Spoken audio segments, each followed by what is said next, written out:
A Massachusetts man was arrested Thursday and accused of making more than 50 unlicensed flights with a helicopter he kept in his backyard. Antonio Santonastaso, 59, of East Brookfield, faces 1 count of serving as an airman without an airman certificate and 1 count of making false statements to federal agents. Prosecutors said Santonastaso lost his pilot license in 2000 after taking part in the theft of a helicopter from Norwood Memorial Airport southwest of Boston.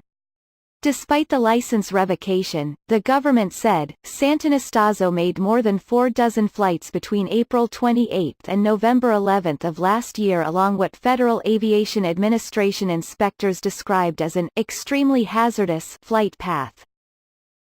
Authorities say Santonastaso told investigators he wasn't aware that the FAA had revoked his pilot license.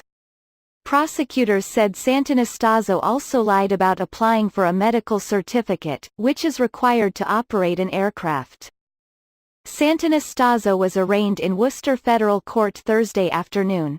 The Worcester Telegram reported that U.S. Magistrate Judge David Hennessy ordered the defendant's release on $10,000 bond on the condition that he not operate aircraft of any kind and not leave Massachusetts.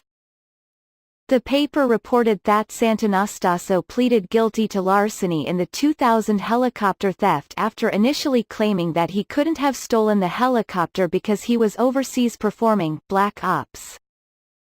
Santonastaso faces up to 5 years in prison, 3 years of supervised release and a fine of $250,000 if convicted.